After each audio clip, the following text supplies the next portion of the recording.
Hello and welcome to. Oh, I've got the wrong number on the screen. It's episode 34 of Ask Karl G.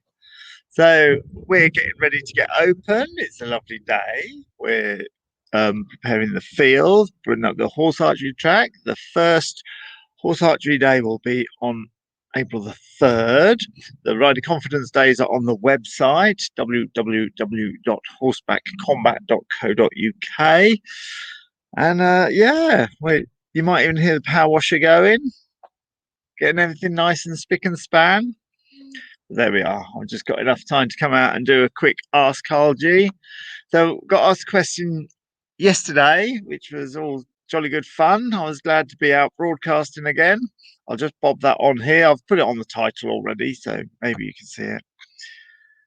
Okay, so there we are. I'll put it into the comments and I'll read it out as well if you can't be bothered to read the comments. So, the question is, how do you manage to overcome your own fear of people's opinions and the fence hangers? Nothing to do with my horse. You would be surprised, or maybe you wouldn't, at what a crippling issue this can be for some people. I've always known it was pretty relevant. In fact, quite a lot of my book starts off by the opinions of others, the people around you, the opinions of others that the horses are more dangerous than they are, the opinions of others that you're going to get hurt, all sorts of things. The opinions of others that horses can't stand wind, or you can't expect them to behave in this circumstance or that circumstance, all sorts of things. But I think by hangers on, the person posing the question means the critical people who have not got your best interests at heart, who are just being critical and maybe disparaging to the things that you're trying to do with your horse, especially if you don't do the same disciplines that they don't. Now, I'm in a super advantageous position in this particular world because I don't do anything that other people do particularly. I've got a horseback archery school, Jigotovka, which is a Russian sport of sword, lance, gun, knife, all in one round, plus bow and arrow, and then finishing off with gymnastics. I put on shows, we do filming, we do media, photo shoots. So very little of what I do is what other horse people do. So I am quite used to being out on my own, doing something that other people don't understand. Do you know what? I genuinely think that because I'm doing it professionally and it's my job, that gives me a certain amount of immunity because people just don't understand. I'm clearly training. If you see me, if you come down to the centre and you see me gently laying pieces of material, strips of material over my horse and then ripping them off and doing it again and ripping them off down the front legs, down the back legs, you would clearly think, oh, Karl's got a project on of some kind. I wonder what it is. And that would be the end of your criticism. If you're doing something strange in a non-professional environment, people will come up and they want to know, and maybe they want to criticize, maybe they want to tell you how you're doing it better. And I have known people on the rider confidence course, quite a few actually. Now I'm looking up in the air to try and find the number. I can't give you a number. We've had about 3,000 people through the rider confidence course, and everybody has the other people's opinions monster, and a significant proportion, shall I say, because I don't want to lie and make something up, but a significant proportion do get prevented from getting on their horses and getting on due to the fence leaners. So it is a genuine issue.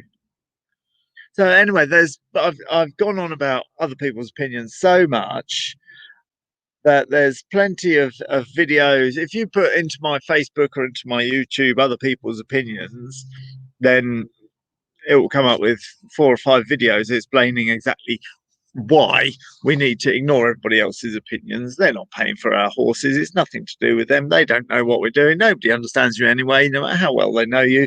And it's all nothing to do with them. So tell them to get lost. Well, don't tell them to get lost. We can be more polite than that. But in our heads, we tell them to get lost. But yes, that's the why. We all know the why, and you can look up those videos. But the question is how. What I don't always address is literal mental strategies that you can use to deal with the how am I going to ignore people's opinions when you know that people are criticizing you. How do you take that away so that you can continue to work with your horse?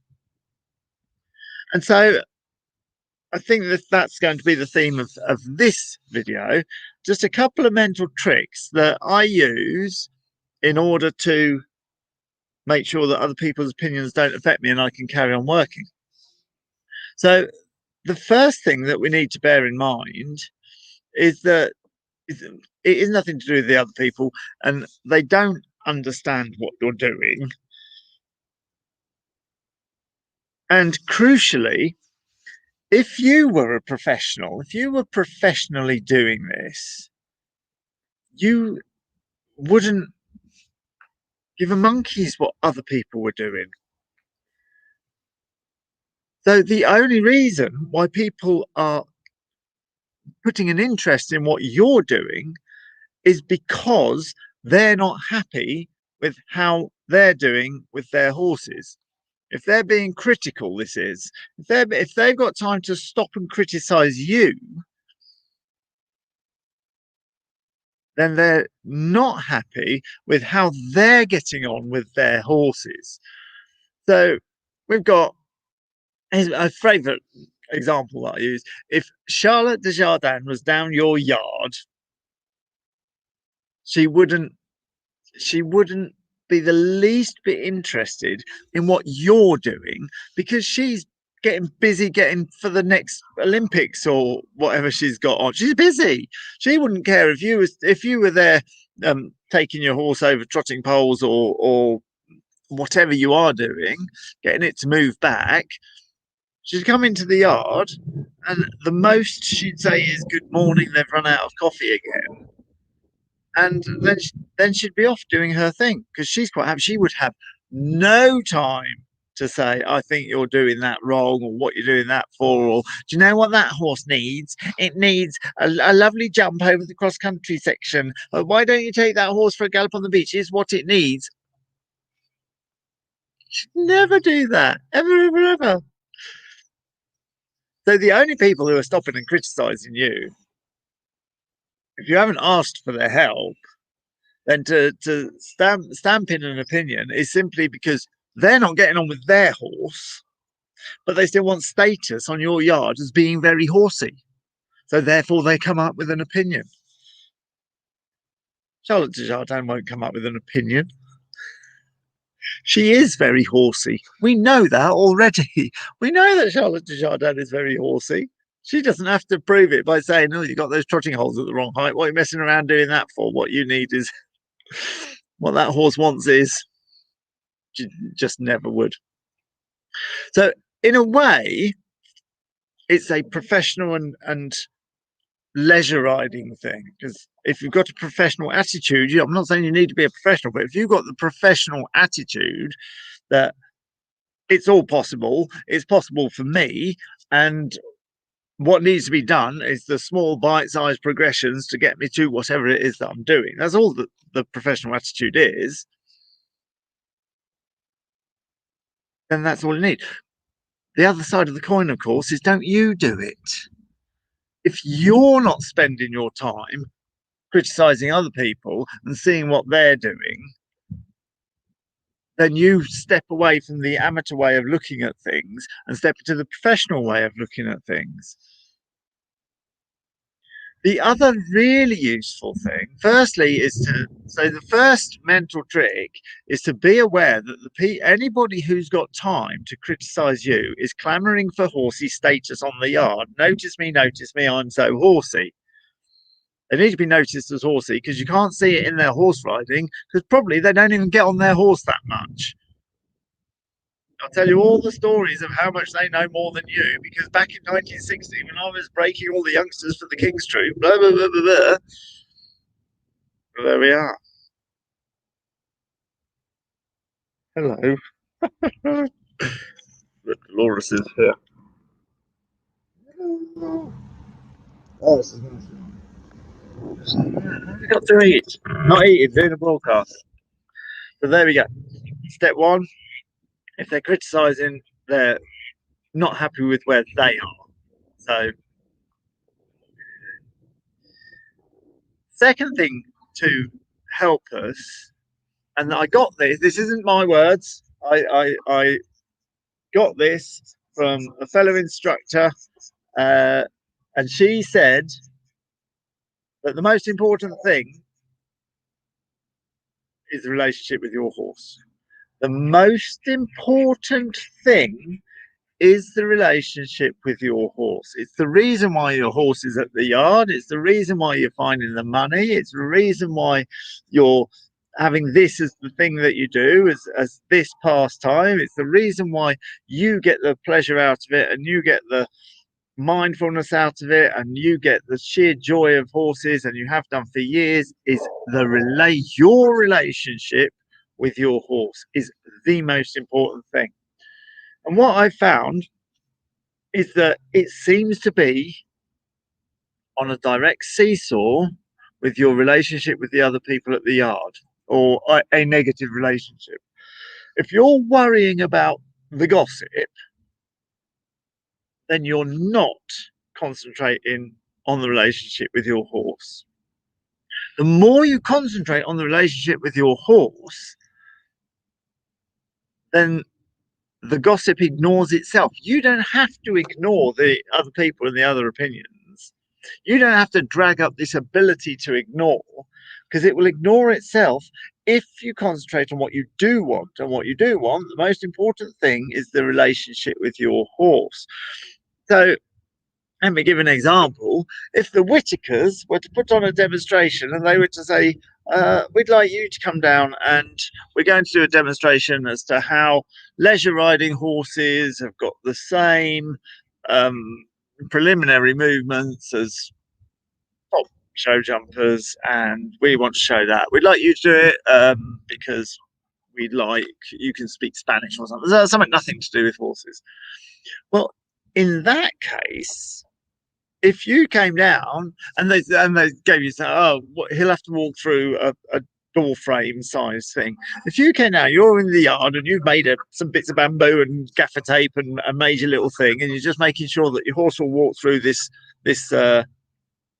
what would it be? It would be a 7x3